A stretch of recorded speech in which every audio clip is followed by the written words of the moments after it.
प्रभु तुमको समर्पित करते हैं,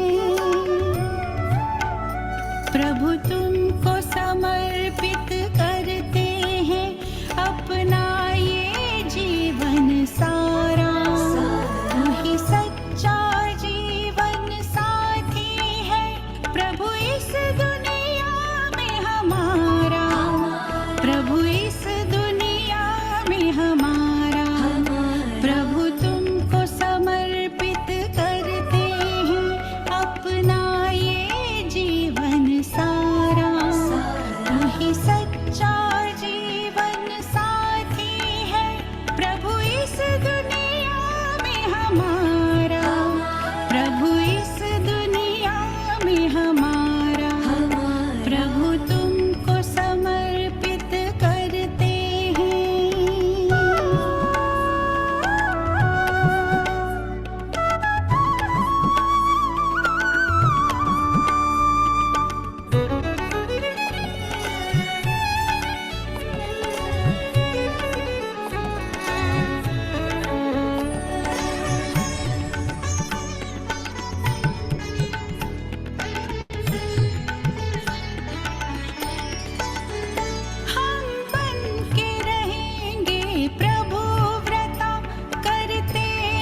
प्रभु तुमको समर्पित करते हैं अपना ये जीवन सारा।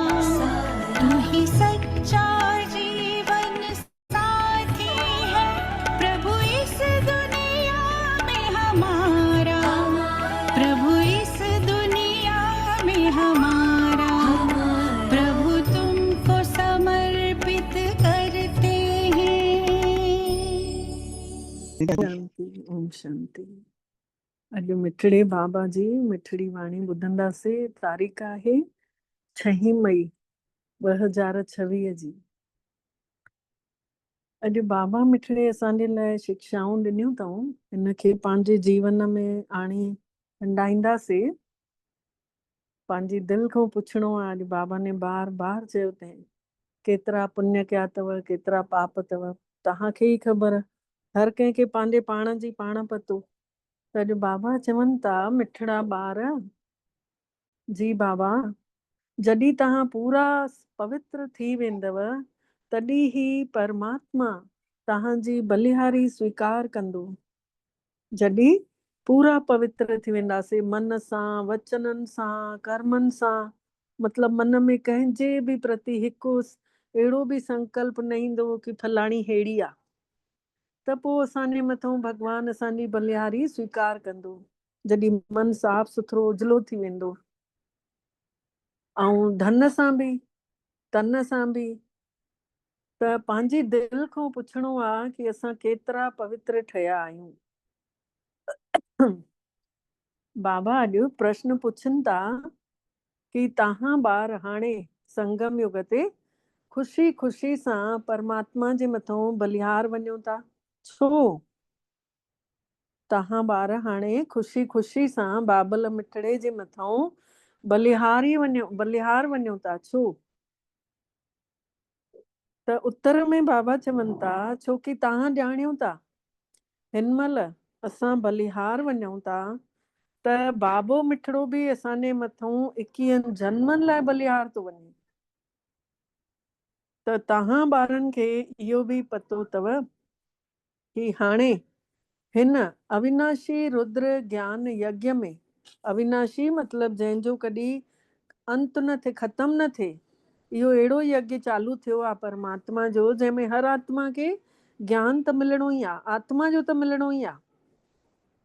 त हिन रुद्र ज्ञान यज्ञ में जंहिंमें आत्माऊं ऐं परमात्माउनि जो मेलो थो लॻे, त हिन यज्ञ में सभु माण्हू त स्वाहा थियणा ई आहिनि। शरीर सभिनि जा विसरी वेंदा, आत्मा आत्मा यादि रहंदी। आत्मा खे आत्मा ॾिसी ॻाल्हाईंदासीं त इहो सभु स्वाहा कंदासीं। इन करे तव्हां पहिरियों ई ख़ुशी ख़ुशी सां पंहिंजो तन मन धन स्वाहा करे सफल कयो था। तव्हां ॿार ख़ुशी ख़ुशी सां पंहिंजो तन मन धन स्वाहा कयो था ऐं सफल था करे छॾियो। थोरी देरि बि अगरि भॻवान जे कम में पाण हे पंहिंजो तन लॻायूं था त केॾो सफल थो थींदो वञे। त बाबा चवनि था पंहिंजो पाण जो हाणे तन मन धन सभु सफल करिणो आहे, है न। गीत आहे अॼु जो, मुखड़ो ॾिसी वठि प्राणी दर्पण में आईने में, कि भई तव्हांजा जीवन में घणा पाप कयल अथव, घणा पुण्य कयल अथव। पंहिंजो चेहरो पाण आईने में ॾिसो। ओम शांति। शिव भगवानु वाच, शिव परमात्मा चवनि था ब्रह्मा जे मुख सां असां आत्माउनि खे ओम शांति। ज़रूर पंहिंजे ॿारनि जे लाइ ई ज्ञान सेखारीनि था। परमात्मा सेखारींदो त पंहिंजे ॿारनि खे बच्चनि खे ई सेखारींदो, कोई बि माउ पीउ हुजे। या श्रीमत बि ॾियनि था, सुठी सुमति ॾियनि था ॿारनि खे कि हे ॿारो या हे प्राणी, शरीर सां जंहिंमहिल प्राण निकिरी था वञनि, आत्मा निकिरी थी वञे, हिकु ई त ॻाल्हि आहे। हे प्राणी मतिलबु हे ॿारो, तव्हां ॾिठव मुंहिंजे जीवन में केतिरा पाप हुया, केतिरा पुण्य हुया। हिसाब त ॿुधाए छॾियो थी मांव कि तव्हांजे जीवन में 2500 साल पुण्य ऐं 2500 साल पाप हुजनि था। तव्हांजे जीवन में 25,000 साल पुण्य ऐं 25,000 साल पाप हुजनि था। त पुण्य जो वरसो परमात्मा खां ई मिलेव थो, जंहिंखे राम चओ था। राम मतलब निराकार परमात्मा खे चयो वेंबो आहे। टे राम चवराया आहिनि न, एक राम अंतर में बैठा, एक राम घट घट घट में बैठा, एक राम है जगत से न्यारा, एक राम है जगत को प्यारा। त जेको जगत खे वणे थो उहो सीता वारो राम आहे, जेको जगत खां न्यारो आहे उहो परमात्मा राम आहे। त हिते जेको आहे राम निराकार जी ॻाल्हि चई थी वञे, ऐं हिकिड़ो आत्मा राम घटि घटि वेठो आहे। हर हिकु शरीर जे अंदरि आत्मा आहे। त राम निराकार खे चयो वेंबो आहे, न कि सीता वारो राम। त हाणे तव्हां ॿार जेके अची करे ब्रह्मा मुख खां ब्राह्मण ठहो था पिया, तव्हांजी ॿुद्धीअ में आयो अथव कि बरोबर 25,000 साल असां पुण्य आत्माऊं ई हुयासीं, पोइ वरी 25,000 साल पाप आत्माऊं थी पियासीं। त हाणे पुण्य आत्मा ठहिणो आहे, त केतिरा पुण्य आत्मा ठहिया आहियूं?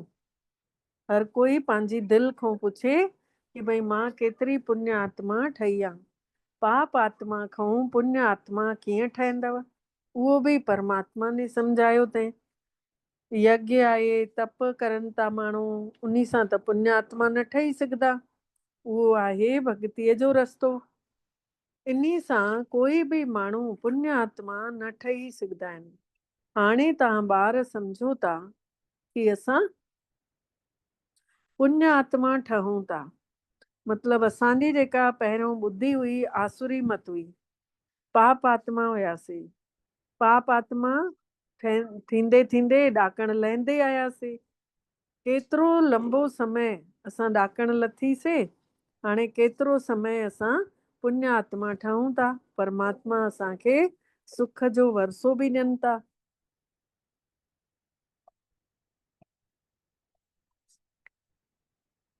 इहो कंहिंखे ख़बर ई कान्हे कि असांखे भॻवानु आयो आहे रस्तो ॾेखारण। उन परमात्मा खे यादि त सभु माण्हू कनि था, उन खे ई परम पिता परमात्मा चवनि था। ब्रह्मा विष्णु शंकर खे परमात्मा न चवंदासीं। कंहिंखे परमात्मा चई नथा सघूं, ॿियो कंहिंखे बि चई न सघंदासीं। भले हिन महिल तव्हां प्रजापिता ब्रह्मा चओ था, पर प्रजापिता खे कॾहिं बि भक्तीअ जे रस्ते में त यादि ई नथा कयो। यादि सभु वरी बि हिकिड़े ई निराकार परमात्मा खे कनि था। हे भगवान, ओ गॉड फादर, अखर ई निकिरनि था, हिक खे ई यादि कयो था। माण्हू पंहिंजे पाण खे गॉड फादर त चई न सघंदो आहे। कोई बि इंसान पंहिंजो पाण खे गॉड फादर त चई न सघंदो। उन्हनि जे शरीरनि जा नाला त आहिनि, न ही ब्रह्मा विष्णु शंकर पंहिंजो पाण खे गॉड फादर चई सघंदा आहिनि। भगवान त हिकिड़ो ई आहे, जंहिंखे पंहिंजो शरीर ई कोन्हे। भक्तीअ जे रस्ते में बि शिव जी ॾाढी पूजाऊं कंदा आहिनि। हाणे तव्हां ॿार ॼाणियो था कि शिव बाबा हिन शरीर जे द्वारा असां सां ॻाल्हाइनि था। शिव बाबा ब्रह्मा जे तन सां असां सां ॻाल्हाइनि था। हे ॿारो, केतिरो प्यार सां चवनि था।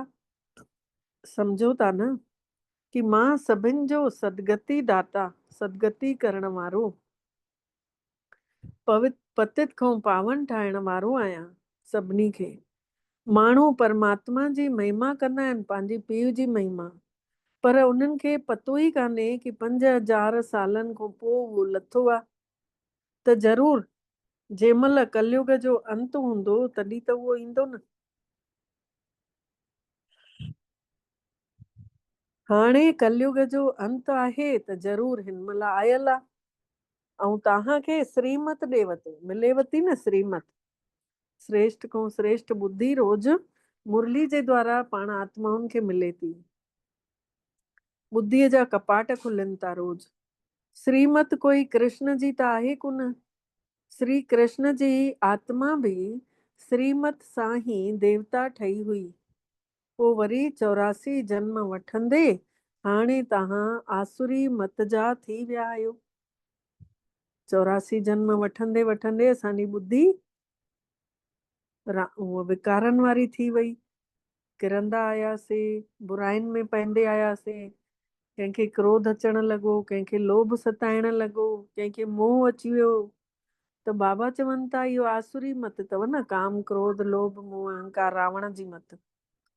ऐं बाबा चवनि था मां अचां ई तॾहिं थो जॾहिं हे तव्हांजो चक्कर पूरो थो थिए।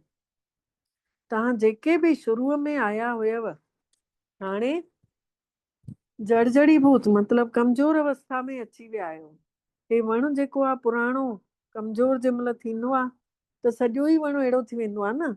त बाबा सम्झाणी ॾियनि था तव्हां तमो प्रधान ठहण सां सभु तमो प्रधान थी विया हुयव। अगरि असां किना हुयासीं त घर परिवार में बि असांजा वाइब्रेशन किना पिया फैलजनि। हाणे ॾिसो पाण सुठा थिया आहियूं त हाणे सभिनी खे खीच थी थिए न, घर परिवार वारनि खे बि, की असां बि हीअं ठहूं। त तमो प्रधान ठहण सां तव्हां सॼो सभु ई तमो प्रधान थी विया। हीअ माण्हुनि जी सृष्टिअ जो वैराइटी अलॻि अलॻि धर्मनि जो हे वणु आहे, जंहिंखे उबतो वणु बि चवंदा आहिनि। हिन जो ॿिज जेको आहे मथे आहे, उन्हीअ ॿिज सां ई सॼो वणु निकिरे थो पियो।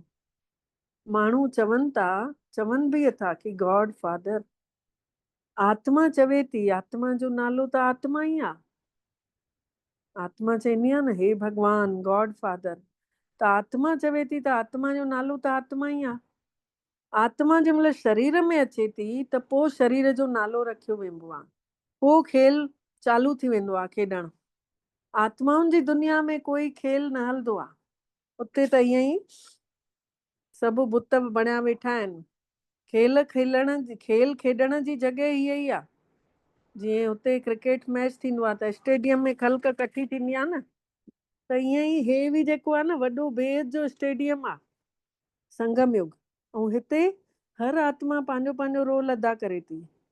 नाटक में बि रोशनी सभु हूंदी आहे न, त हिन नाटक में बि रोशनी बि आहे, अंधारो बि आहे। बाक़ी जिते आत्माऊं रहनि थियूं उते त सिज चंड आहे ई कोन, उते कोई खेॾण ई कोन्हे। उते त बुत बणिजी वेठा आहियूं, छड़ो हिक ॿिए खे निहारियूं था, कुझु करे ई नथा सघूं।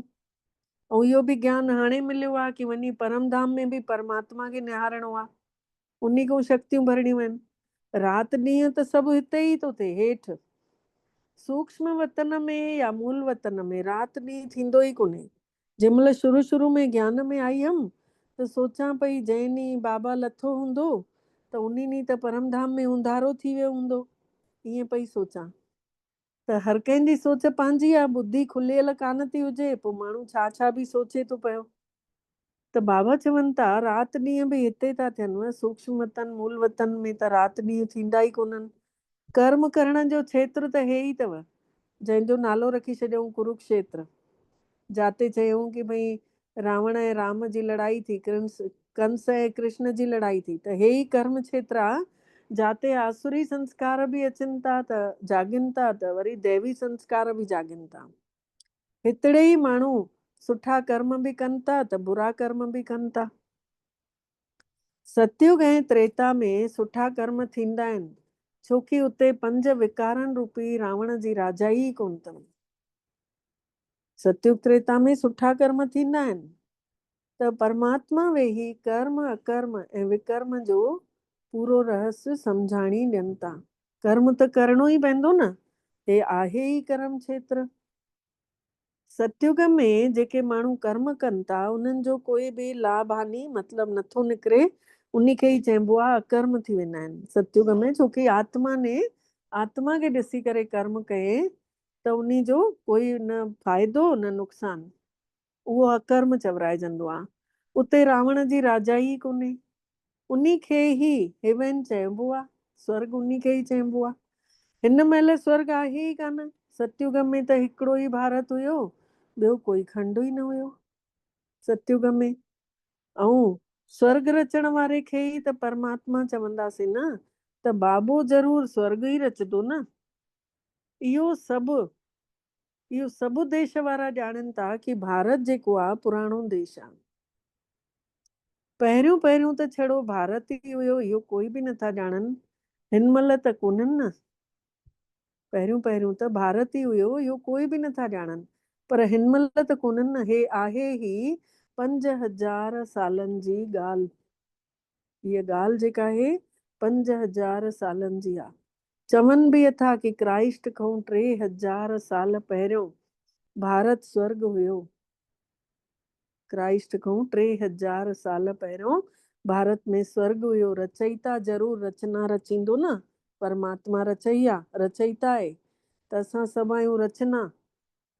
पर बुद्धि जेका आहे माण्हुनि जी तमो प्रधान हुजण जे करे बि इहा ॻाल्हि नथी सम्झ में अचेनि। छोकी बुद्धीअ में तामसी खाधो खाधल अथनि त तमस थी वियो अथनि, विचलित पई अथनि बुद्धि। तमो प्रधान बुद्धि हुजण जे करे एतिरो बि नथा सम्झनि। भारत त सभिनी खां ऊचो खंड आहे। पहिरीं बिरादरी आहे माण्हुनि जी सृष्टिअ जी। इहो बि ड्रामे में खेल रचियल पियो आहे, ठहियो पियो आहे ड्रामो। शाहूकार जेके आहिनि ग़रीबनि खे मदद कंदा आहिनि, इहो बि हलंदो अचे थो। जेके अज्ञानी हूंदा आहिनि उन्हनि खे ज्ञानवान वञी ज्ञान धन विराईंदा आहिनि, दान कंदा आहिनि ज्ञान। त बाबा चवनि था कि जीअं शुरू खां हलंदो आयो आहे, शाहूकार बि ग़रीबनि खे मदद कंदा आहिनि, इहो बि हलंदो अचे थो। भॻतीअ में बि शाहूकार ग़रीबनि खे दान कंदा आहिनि। पर हीअ आहे ही अपवित्र संसार। त जेको कुझु दान पुण्य कयो बि था त अपवित्र ही कयो था। जंहिंखे दान ॾियो था उहे बि अपवित्र अथव। पतित मतलब पतित खे ही दान करनि था। उन्ही जो फल छा पाईंदा? भले केतिरो बि दान पुण्य कंदा आया आहिनि, वरी बि त किरंदा आया आहिनि न हेठि। पर भारत जहिड़ो दानी खंड त कोई हूंदो ई कान्हे। हिन महिल त जेको बि तन मन धन अथव सभु हिन में ही स्वाहा कयो था। इन्ही खे ही चइबो आहे राजस्व अश्वमेध अविनाशी ज्ञान यज्ञ। मतलब हे जेको यज्ञ हले थो परमात्मा जो, जंहिंमें ज्ञान असां आत्माउनि खे मिलियो आहे, त राजस्व जो उल्टो थींदो आहे स्वराज्य। स्व जे मथां आत्मा कर्मेंद्रनि जे मथां राज थी करे, पंहिंजे ई शरीर जे मथां आत्मा राजा थी करे कंट्रोल थी करे कर्मेंद्रनि खे। अश्वमेध मतलब घोड़ो जेको थींदो आहे उहो डुकण में तेज हूंदो आहे, एक्टिव हूंदो आहे। त घोड़े वांगुरु मन जेको आहे, मन खे घोड़ो चयो वियो आहे न दुनिया में। त हे घोड़ो बि डुके थो, बार बार ज्ञान मिलियो आहे न, त बार बार डुके थो परमात्मा ॾे। बादलनि वांगुरु मन भरपूर थी पको थी आत्मा भरपूर थी करे हेठि अचे थी, ऐं अची करे ज्ञान धन खे वर्षाए थी पई। हे अविनाशी ज्ञान यज्ञ थो हले, जंहिंजो कॾहिं विनाश थियणो ई कोन्हे। त परमात्मा चवनि था कि हे जेको अथव राजस्व अश्वमेध अविनाशी ज्ञान यज्ञ अथव। आत्मा चवे थी हे जेको पुराणो शरीर आहे इन्ही खे बि हिते ई स्वाहा करिणो आहे। मतलब परमात्मा जे यज्ञ में वञी सेवाऊं करे चऊं त हे जेको तन आहे न इहो बि सफल थींदो वेंदो, तन बि निरोगी काया थी वेंदो। मन अगरि भॻवान में लॻाईंदासीं त मन मज़बूत थींदो, ऐं धन लॻाईंदासीं त धन जा भंडार बि अकी चार धन थी वेंदो। चवंदा आहिनि न भोलेनाथ जो भंडारो भरपूर काल कंटक दूर, जंहिंसां माण्हुनि जा दुख रोग संताप सभु लहंदा वेंदा। त बाबा चवनि था इन शरीर खे बि हिते ई स्वाहा करिणो अथव। छोकी तव्हां ॼाणियो था सॼी दुनिया में माण्हू हिन में स्वाहा थियनि था। इन करे असां छो न ख़ुशी सां ही भॻवान जे हिन अविनाशी ज्ञान यज्ञ में बलिहार हली वञूं, चढ़ी वञूं, बलिहारी करे वठूं। चवंदा आहिनि न अल्लाह को प्यारी है कुर्बानी। भगवान जे मथां असांजी जान कुर्बान आहे। तन मन धन सब कुछ है तेरा, तेरा तुझको अर्पण क्या लागे मेरा। त हाणे ख़ुशी सां बाबा मिलियो आहे न, त हाणे पहिरियों त अज्ञानता हुई, बाबा न मिलियो हुयो तॾहिं बि ॻाईंदा हुआसीं आनंद बिरया मेरी माई सतगुरु में पाया। हाणे न पतो पियो आहे कि कहिड़ो आनंद अंदरि रस छा जो थो मिले, कहिड़ो थो रस मिले। आत्मा जे मतलब बलिहार थी वञे न परमात्मा जे मथां, त ख़ुशी उहा बलिहार थी थींदी वञे ऐं ख़ुशी ख़ुशी सेवाऊं थी करे पई। आत्मा ॼाणे थी की असां परमात्मा खे यादि कयूं था। चवंदा बि आया आहिनि न कि बाबा जॾहिं तव्हां ईंदव त असां बलिहार वेंदासीं। परमात्मा खे चवंदा आयासीं न, तेरा तुझको अर्पण क्या लागे मेरा। त छो कि असां हाणे असांजे बलिहार वञण सां परमात्मा 21 जन्मनि जे लाइ असांजे मथां बलिहार वेंदो। हम तुम पर बलिहार बाबा तुम हम पर बलिहार। बाबा जो गीत आहे न, हली न सघियो हिन महिल त बाद में पोइ वरी ॿियो हलायोसीं, लेकिन उहो गीत बि आहे। बाबा चवनि था इहा ई त सौदागरी अथव, इन लाइ त लिखियल आहे न शास्त्रनि में इहे ई ॻाल्हियूं संगम युग जूं। इहो वापार सौदागरी त इहो कोई विरलो ई कंदो आहे। असां हिन महिल परमात्मा जे मथां बलिहार वञूं था त बाबा बि असांजे मथां कीअं बार बलिहार थो वञे। बाबा चवनि था जेसीं ताईं तव्हांजी आत्मा पवित्र न ठही अथव तेसीं ताईं बलिहारी स्वीकार ई न कंदो। मिठड़ो बाबा पाण हमेशह पवित्र आहे त उन्ही खे पवित्र आत्मा जी बलिहारी खपे। स्वीकार बि उन्ही जो कंदो जेको पवित्र आत्मा हूंदी। त बाबा चवनि था कि मां हिक खे यादि कंदव त आत्मा प्योर थी वेंदव। परमात्मा खे विसरण सां केतिरा दुखी थिया आहियो। उन में हिकिड़ो भॼन आहे अमृत कीर्तन में, उहो चए थो तूं विसरी थो त मां मरी वेंदुमि, ऐं अगरि तूं मूंखे यादि आई त मां आबाद आहियां। त बाबा खे भुलण सां तव्हां केतिरा पवित्र ऐं दुखी थी पिया आहियव। माण्हू ॾिसो दुखी थींदा आहिनि पोइ शरणागत ईंदा आहिनि न। त हिन महिल तव्हां 63 जन्म रावण सां ॾाढा दुखी थी पिया आहियो। बुराइनि सां, पंहिंजे पाण जी बुराइनि सां असां दुखी थिया आहियूं। त बाबा चवनि था हिकु सीता जी ॻाल्हि कोन अथव, हिते सभु सीताऊं आहिनि, आत्मा रूपी सीताऊं। ऐं त जेके बि माण्हू आहिनि रामायण में त कहाणियूं छठाहे लिखी छॾियूं अथऊं कि सीता खे रावण ने शोक वाटिका में विझी छॾे। वास्तव में सच ॻाल्हि त हिन महिल जी आहे न इहा। कहिड़ी शोक वाटिका में विधे? विकारनि में आत्मा पई त पोइ उन खे दुखी थी। वास्तव में इहा ॻाल्हियूं हिन महिल जूं आहिनि। सभु रावण मतिलबु 5 विकारनि जी जेल में पिया आहियो, इन करे दुखी थी करे पुकारियो था कि असांखे हिन खां छॾाए। हिक जी ॻाल्हि कोन्हे। बाबा सम्झाणी ॾियनि था सॼी दुनिया रावण जे चंबे में फाथी पई आहे, रावण जे जेल में आहे, रावण जी राजाई थी हले। चवनि बि था रामराज खपे। गांधी ने बि चयो आहे कि सन्यासी कॾहिं ईअं न चवंदो कि रामराज खपे। सन्यासी कॾहिं न ईअं चवंदा कि रामराज खपे। भारतवासी ही चवंदा न कि रामराज खपे।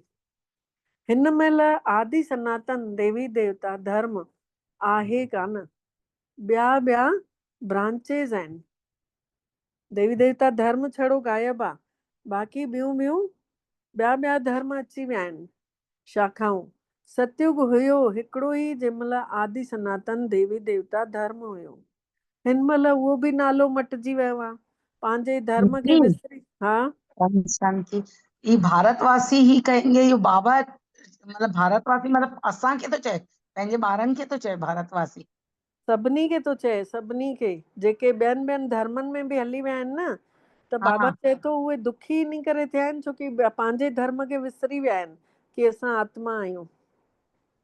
अच्छा मुसलमान आहिनि चाहे हू क्रिश्चियन आहिनि, हाँ अॼु बाबा उन्हनि जे लाइ बि थो चए, अच्छा सॼे संसार जी आत्माउनि लाइ थो चए कि भई हुया त सभु देवी देवता धर्म जा, पर जेके मटिजी ॿियनि धर्मनि में हली विया त विसरी विया न। पूजा ई हुयासीं, पहिरें ई जन्म खां सतयुग खां आयल हुयासीं त पाण खे ॿुद्धीअ में जल्दी देर सां थींदो।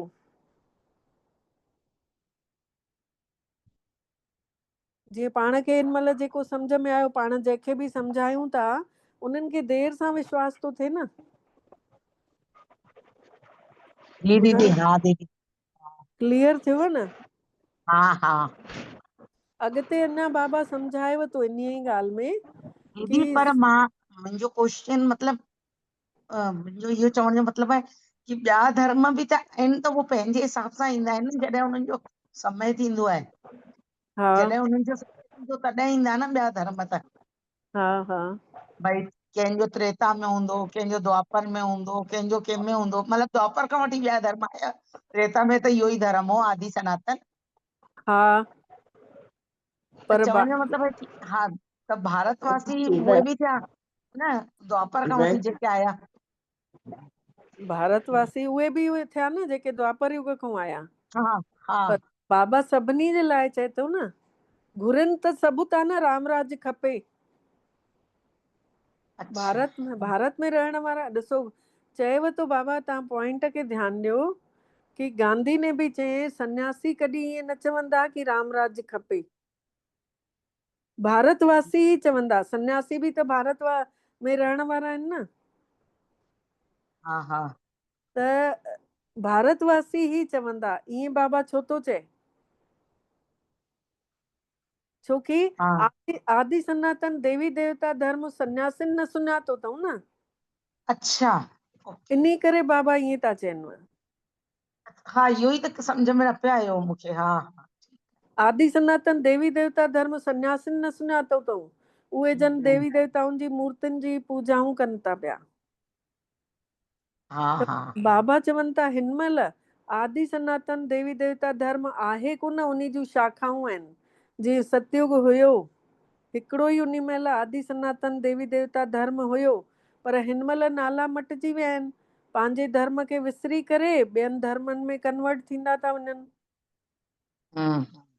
मुसलमान आया, केतिरनि हिंदुनि खे पंहिंजे धर्म में मटे विहारे छॾियऊं, कन्वर्ट करे छॾियऊं। क्रिश्चियन धर्म में बि केॾा कन्वर्ट थी विया। इन करे भारतवासियुनि जी जनसंख्या घटि थी वई। न त भारतवासियुनि जी जनसंख्या सभिनी खां वधीक थियणु घुरिजे।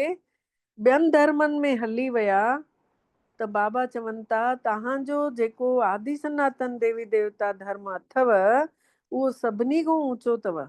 उहो सचाईअ में ऊचाई अथसि उन जी, सतो प्रधान अवस्था, सचे में बि ऊची अवस्था। उहे ई हाणे मटिजी करे वरी तमो प्रधान थी पिया आहिनि। जीअं हिकु माता मिली, पहिरियों बार मधुबन हली हुई मूंसां, त उहा चए पई कि भई न, मूंखे ईअं अंदरि क्लिक कंदो हुयो कि भई न, मां ॿियनि खां ॾाढी सुठी आहियां, मां मतलब देवी स्वरूप अनुभव थींदो हुयो, पर इहो पतो न हुयो कि भई मां ई हुयमि कॾहिं देवी। त इहो जंहिं महिल सतो प्रधान अवस्था थिए थी, जंहिं महिल हुते 10 ॾींहं बसर थूम न खाधे, तॾहिं त उन जी बुद्धि क्लिक थियसि न, सचाईअ ॾे खीचेसि न। त बाबा चवनि था उहे सभु सतो प्रधान आहिनि, सतो प्रधान हुया, सभिनी खां ऊचा हुया देवी देवता। उहे ई हाणे मटिजी करे तमो प्रधान थी पिया। हाणे तव्हां ॿार सम्झो था ज्ञान सागर पतित पावन, जंहिंखे सॾु कयूं था अॼु कि पतित पावन सीताराम रखपत राघव राजा राम, उहो ई हाणे साम्हूं पढ़ाइण आयो आहे। उहो ई ज्ञान जो सागर आहे, उहो ई प्रेम जो सागर आहे। पर क्राइस्ट जी अहिड़ी महिमा न कंदासीं। श्री कृष्ण खे बि ज्ञान सागर न चवंदासीं, पतित पावन न चई सघंदासीं। श्री कृष्ण खे सागर त हिकिड़ो ई थींदो आहे। चारों तरफ़ जेको ऑलराउंडर सागर ई सागर आहे, ॿ सागर न हूंदा आहिनि। हे माण्हुनि जी सृष्टिअ जो नाटक आहे, हिन में सभिनि जो धार धार रोल आहे। बाबा चवनि था मुंहिंजो कर्तव्य जेको आहे सभिनी खां अलॻि आहे। मां ज्ञान जो सागर आहियां, मूंखे ई पुकारियो था कि हे पतित पावन। वरी चओ था लिबरेटर, हाणे लिबरेट कंहिंखां थो करेव, कंहिंखां थो छॾाएव? बाबा खे दुखनि खां, लिबरेट, दुखनि खां। दुखनि। हा, तॾहिं मुरली सम्झ में ईंदव। जंहिं महिल ईअं तव्हां विच विच में क्वेश्चन कयो, जंहिंखे नथो सम्झ में अचे उहो ॿुधायो हथारूं, तेॾी महिल उत्तर बि ॾियो जेको बाबा प्रश्न पुछे थो। त बाबा चवनि था इहो बि दुनिया वारा कोई बि नथा ॼाणनि, तव्हां ॼाणियो था कि असां सतयुग त्रेता में ॾाढा सुखी हुयासीं। उन खे स्वर्ग चवंदा आहिनि। सतयुग त्रेता में छो था चवनि स्वर्ग? छोकि स्व में टिकियल आहियूं, ते आत्म स्वरूप में आहियूं। हिन महिल त आहे ही नर्क, इन करे पुकारियो था दुखनि खां छॾाए करे सुखनि जे संसार में वठी हलो। सन्यासी कॾहिं न चवंदव कि फलाणो स्वर्गवासी थी वियो, उहे वरी चवंदव पार निर्वाण हली वियो। विलायत में बि चवंदा आहिनि लेफ्ट फॉर हेवनली बोर्ड, मतलब उन शरीर छॾे ॾिने, उहो हली वियो। सम्झनि नथा गॉड फादर वटि वियो हली। हेवनली गॉड फादर चवनि था बरोबर स्वर्ग हुयो, पर हाणे कोन्हे। हाणे नर्क खां पोइ स्वर्ग खपे। हाणे विदेशी बि इहो चवनि था गॉड फादर खे हिते अची करे स्वर्ग ठाहिणो ई अथसि। सूक्ष्म वतन या मूल वतन में कोई स्वर्ग न हूंदो आहे। ज़रूर परमात्मा खे ई अचणो पवे थो। बाबा चवनि था मां अची करे प्रकृति जो आधार वठां थो। मुंहिंजो जनम माण्हुनि वांगुरु कोन अथव। मां गर्भ में बि नथो अचांव। तव्हां सभु गर्भ में अचो था। सतयुग में गर्भ महल हूंदो अथव, छोकी उते कोई बि पाप कर्म न थींदो आहे जो सजाऊं भोॻियूं सतयुग में। इन करे उन्ही खे गर्भ महल चवंदा आहियूं। उन्ही खे गर्भ महल चयो वेंदो आहे। हिते पाप कर्म कयो था जंहिंजी सजा भोगणी थी पएव, इन करे गर्भ जेल चयो वेंदो आहे। हिते रावण जी राजाईअ में माण्हू पाप कंदा रहनि था। हीअ अथव ई पाप आत्माउनि जी दुनिया, ऐं हूअ अथव पुण्य आत्माउनि जी दुनिया। त स्वर्ग इन करे चवंदा आहिनि। पिपल जे पते ते श्री कृष्ण आयो, इहो बि ॾेखारींदा आहिनि। इहा त श्री कृष्ण जी महिमा ॾेखारनि था पिया।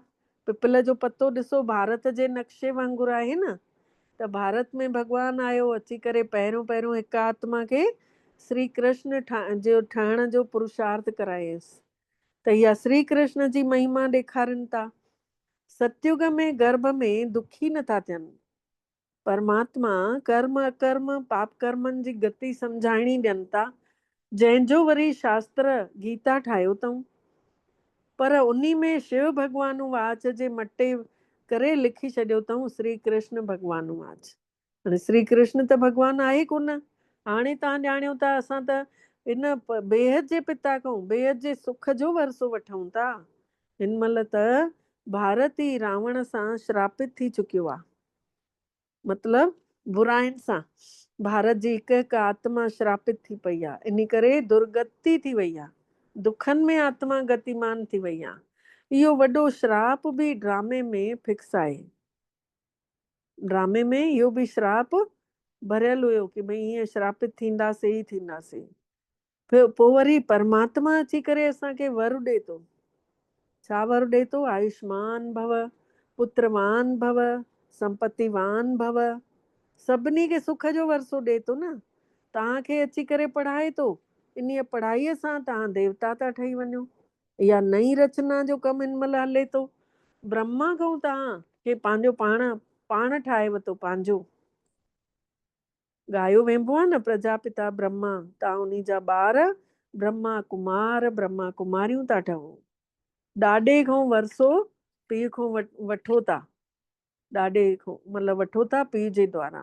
पहिरियों बि वरितो हुअ, 5000 साल पहिरियों बि वरितो हुअ, वरी अॼु वठण आयो।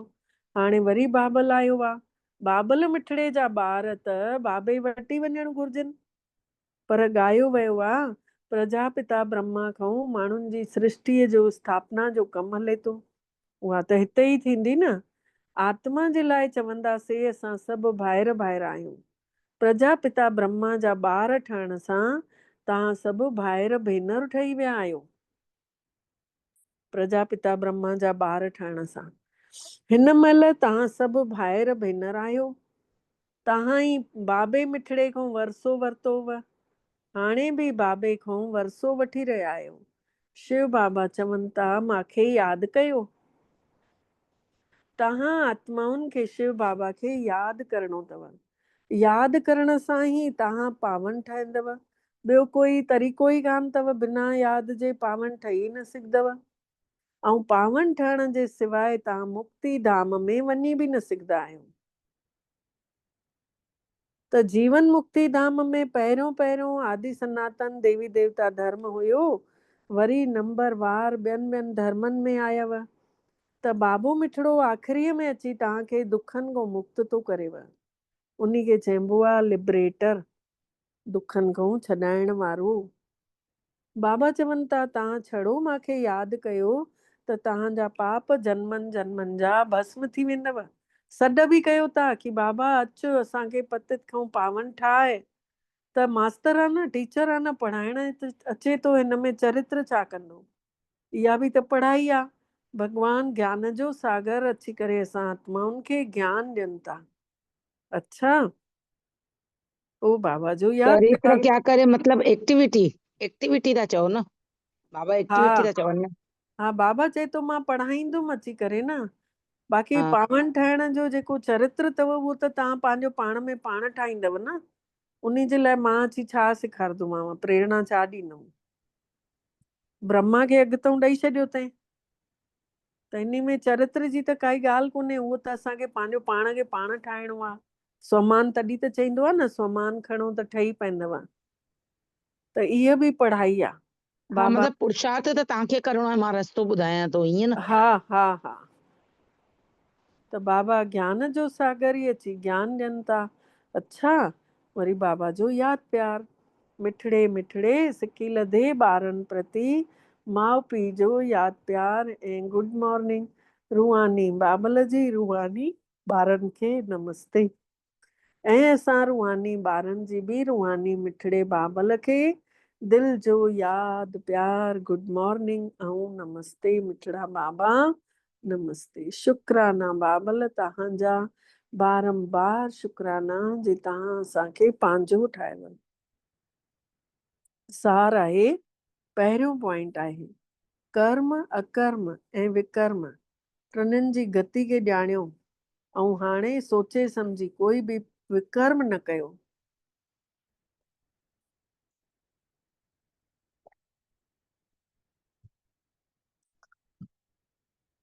त हिन कर्म क्षेत्र ते कर्म कंदे बि बुराइनि जो त्याग करण ही पाप कर्मनि खां बचणु अथव। हिन कर्म क्षेत्र ते कर्म त कयूं, पर गॾु गॾु बुराइनि जो बि त्याग कयूं, तॾहिं इहो चईंदासीं असां पंहिंजो पाण खे बचायोसीं, विकर्मनि खां बचाव कयोसीं। ॿियो पॉइंट आहे कि अहिड़ो पवित्र ठहिणो आहे जो असांजी बलिहारी परमात्मा स्वीकारे वठे। पवित्र ठही करे पवित्र दुनिया में बि हलणो आहे। तन मन धन हिन यज्ञ में स्वाहा करणो आहे, सफल करणो आहे। अॼु ॾींहं ताईं ॻाईंदे आयासीं, हाणे सफल करण जो टाइम हले थो पियो। वरदान आहे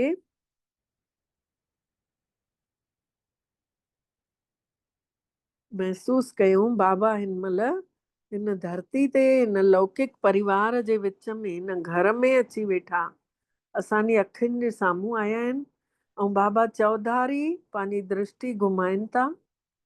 हिकु हिकु आत्मा ॾे सकाश वञे थी, संसार पूरो उजागर थो थींदो वञे।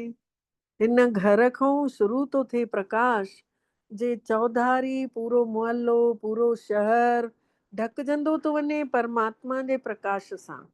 शहर सां पूरे देश में राज्य में फैलदे फैलदे पूरे भारत देश में, वरी भारत खां विदेशनि में चौधारी हिकु बि आत्मा न बचे। नंढा नंढा रिंग निकिरंदे वञनि था, उहे फैलदे था वञनि, वॾा था थींदा वञनि, सभिनी ताईं रोशनी वञे थी पई। इहो महसूस कंदे बाबा जो वरदान वठंदासीं। बाबा ॿई हथ असांजे मथे जे मथां रखिया अथऊं ऐं अखियुनि सां रोशनी बि ॾियनि था, निर्ड़त ऐं प्रकाश बि भरनि था। पवित्रता जी लाइट ऐं माइट असां सभिनि जे अंदरि पवंदी थी वञे, अंग अंग शीतल थो थिए, आत्मा शक्तिशाली थी थिए। महसूस कंदे बाबा जो वरदान ॿुधूं था। ज्ञान जी लाइट ऐं माइट सां विघ्न विनाशक ठहण वारा मास्टर नॉलेजफुल ठहो। ज्ञान जी लाइट ऐं माइट सां विघ्न विनाशक ठहण वारा मास्टर नॉलेजफुल ठहो। डिटेल आहे भॻतीअ में गणेश खे विघ्न विनाशक चई करे पूॼींदा आहिनि। गॾो गॾु उन्ही जा मास्टर नॉलेजफुल मतिलबु विद्यापति बि मञींदा आहिनि गणेश खे। त जेके ॿार मास्टर नॉलेजफुल ठहनि था उहे कॾहिं विघ्ननि खां हारजी न सघंदा, छोकी ज्ञान जो प्रकाश ऐं शक्ति, लाइट ऐं माइट चयो वेंदो आहे न ज्ञान खे, जंहिंसां मंज़िल ते पहुचणु सवलो थी वेंदो अथव। अहिड़ा जेके विघ्न विनाशक ॿार आहिनि परमात्मा सां गॾु हमेशह कंबाइंड रहंदे बि ज्ञान जो सिमरण कंदे रहंदा आहिनि, उहे कॾहिं बि विघ्न हार न ठही सघंदा आहिनि। विघ्ननि जे अॻितो हारजी न सघंदा आहिनि उहे ब्राह्मण जेके ज्ञान जो सिमरण कंदे रहंदा आहिनि, ज्ञानवान थी करे विघ्ननि जे मथां विजय प्राप्त करे वठंदा आहिनि। स्लोगन आहे, अंदर ॿाहिरि जेके बि बुरायूं अथव उन्हनि खे पूरो विल करे छॾियो त विल पावर अची वेंदव। अंदर ॿाहिरि जेके बि बुरायूं आहिनि उन्हनि खे बाबा चवनि था सभु तव्हां अर्पित कंदा वञो त विल पावर अची वेंदव। अव्यक्त इशारे जो पॉइंट आहे, हमेशह अचल अडोल हिकु रस स्थित अवस्था जो अनुभव कयो। हिन महिल अनुभवी ठही ॿियनि खे बि अचल अडोल ठाहिण जो अनुभव कराइण जो समय आयो अथव। हिन महिल खेल करण जो समय ख़तम थी वियो आहे। हाणे हमेशह समर्थ थी करे निर्बल आत्माउनि खे समर्थ ठाहींदे हलो। तव्हां ॿियनि में निर्बलता जा संस्कार अगरि हूंदा त ॿियनि खे बि कमज़ोर ठाहे छॾींदव।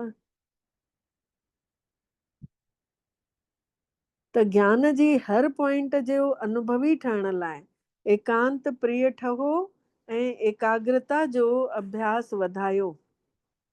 अच्छा, ओम शांति।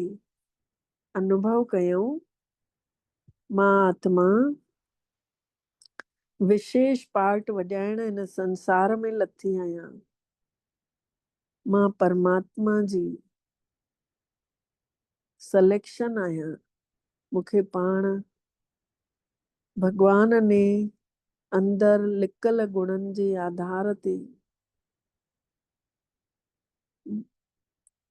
पंहिंजे पाण खे विशेष थी अनुभव कयां। कुछ ख़ास त आहे मां आत्मा में पंहिंजो पाण खे हर कोई महसूस करे जो असांजे मथां शिव बाबा राजी थी वियो आहे। असांखां कुछ ख़ास कराइण था चाहिनि। पंहिंजे अंदर लिकल विशेषताउनि खे यादि कयूं कि असां में छा आहे ख़ासि, जंहिंजे करे असां भगवान खे वणी वियासीं। महसूस कयूं पंहिंजी दिलि ते हथ रखी कि भई मां में कहिड़ी विशेषता आहे जे मां परमात्मा खे वणण लॻमि। पंहिंजे ई अंदर जी पवित्रता जो अनुभव कयूं। महसूस कयूं उन शुद्धता खे। सॼे संसार में अलॻि अलॻि माहौलनि में रहंदे, अलॻि अलॻि संस्कारनि सां रहंदे रहंदे, रास कंदे कंदे मां आत्मा महसूस थी कयां मां शुद्ध पवित्र आत्मा आहियां। मुंहिंजी पवित्रता लुप्त थी वई हुई, शुद्धता ख़तम थी वई हुई। हाणे मूंखे बाबा मिठड़े ने लाइट ऐं माइट ॾेई करे मूंखे धरती ते आणे करे बि पवित्र रखियो अथऊं। मां आत्मा पुनर्जन्म वठंदे वठंदे अंदर में महसूस थी कयां उहो मुंहिंजा देवी देवताउनि वारा गुण काॾे गुम थी विया, विसरी विया। हाणे मूंखे बाबा यादि ॾियारनि था मां उहा ई आहियां। अॼु इन पवित्रता खे जाॻाइणो आहे। वरी सां यादि कयूं अंदर गहरियूं पवित्र भावनाऊं असांजे अंदर भरियल आहिनि। मां आत्मा पवित्रता जी मूर्त आहियां। मां परम पवित्र परमात्मा जी ॿार आहियां। हे जन्म मूंखे पाण परमात्मा ने ब्रह्मा जे द्वारा ॾिनो अथई। इहो मुंहिंजो पवित्र जनम आहे। महसूस कयूं पंहिंजे अंदर लिकल पवित्रता खे धीरे धीरे जाॻाईंदे वञूं, मन बुद्धि संस्कारनि सां, दृष्टि सां, वाणीअ सां, कर्मनि सां प्रकट कयूं पंहिंजी पवित्रता खे। महसूस कयूं मां आत्मा मां निकिरंदड़ किरणा पूरे ब्रेन जे अंदर पवित्र किरणा फैलजंदियूं थी वञनि। मुंहिंजूं हे अखियूं हर आत्मा खे उन्ही जे ही पवित्र स्वरूप सां ॾिसनि थियूं, जेको स्वरूप सच्चो आहे, जेको चैतन्य आहे, जंहिं नज़र सां परमात्मा असांखे ॾिसनि था, उन्हीअ ई नज़र सां मां आत्मा ॿियनि आत्माउनि खे ॾिसां थी। हे अखियूं बि हाणे पवित्र थी वियूं आहिनि। इहा ई सच्चाई आहे जीवन जी। इहा ई सच्चाई सां गॾु मां हिन धरतीअ ते जनम वरितो हुयो। महसूस कयूं पवित्रता खे मुंहिंजे मुख मां निकिरंदड़ हर शब्द में शुद्धता अची वई आहे। सभिनि जे लाइ पवित्र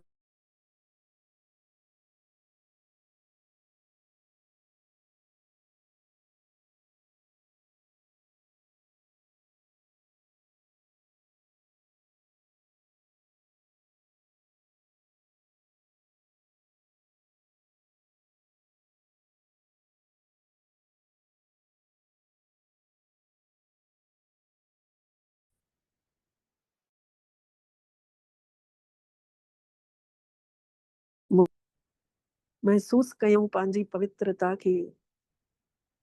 मुंहिंजो जीवन ऊंचो महान ऐं सुठे में सुठो थो थींदो वञे। पवित्रता जा गुण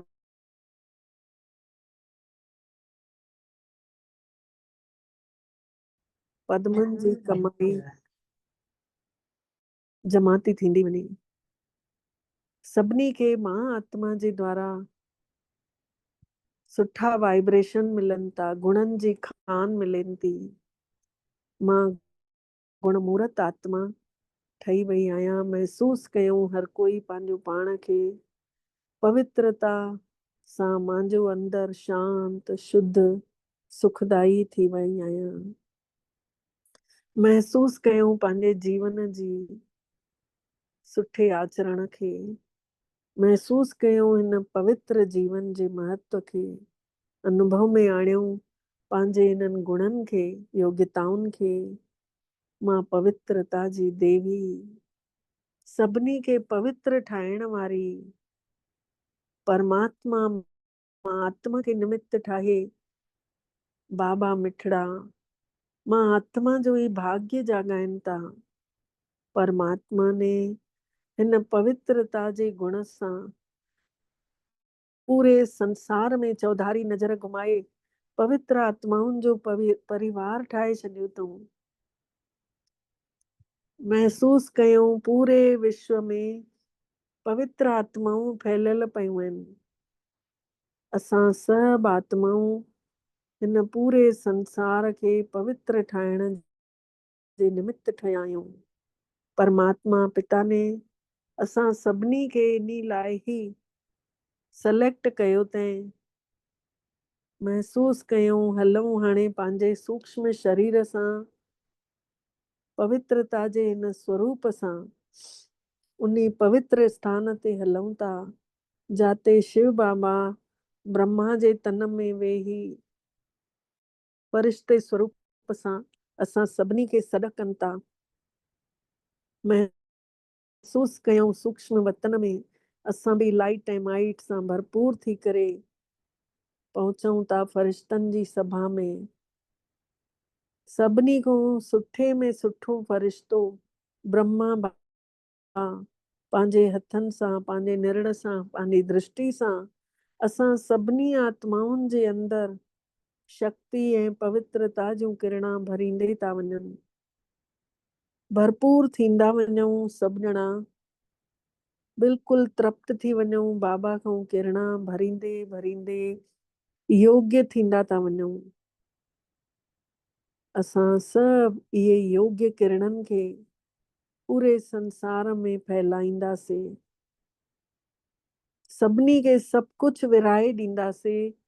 जेको बि परमात्मा पिता शिव भोलेनाथ खां प्रसाद मिले थो, इहो सभिनी आत्माउनि खे विराए ॾींदासीं। संसार जी हर आत्मा खे तृप्त कंदासीं। बाबा, असां हिकदमि तव्हां जहिड़ा ठहण था चाहियूं बाबा। हर ॻाल्हि में फुल था थियण चाहियूं बाबा। मास्टर ठही विया आहियूं, महसूस कयूं मास्टर पवित्रता जा सागर। महसूस सारी पवित्रता सुख शांति जा वाइब्रेशन असांजे अंदर माइजंदा था वञनि सूक्ष्म वतन में। ऐं असां मों ही पवित्र किरणा पूरे धरतीअ ते सभिनी ताईं पहुचनि थियूं पियूं। हर आत्मा खे निर्ड़ ते छुअनि थियूं। पाणी खे, अग्नि खे, हवा खे, आकाश खे, धरती खे इहे किरणा पहंदे थियूं वञनि ऐं पंजनि ई तत्वनि खे पवित्र थियूं ठाहींदे वञनि। अनुभव कयूं सॼो संसार जेको अपवित्रता जी बाहि में विकारनि जी अग्नि में सड़े पियो, हर आत्मा जाते अपवित्र आहे, उते परमात्मा जो प्यार पहुचे थो। उते परमात्मा जी शक्ति थी वञे। परमात्मा जा गुण असां आत्माउनि जे द्वारा माण्हुनि ताईं पहुचनि था। महसूस कयूं जेके पंजनि विकारनि में लिप्त आहिनि आत्माऊं, काम क्रोध लोभ मोह अहंकार में, जेके दुखी अशांत परेशान था नज़र अचनि। चौधारी जाते दुख ई दुख आहिनि, उते उंधारे मां प्रकाश करण लाइ बाबा मिठड़ा इन पवित्र किरणनि सां उन्हनि खे रस्तो ॾेखारनि था।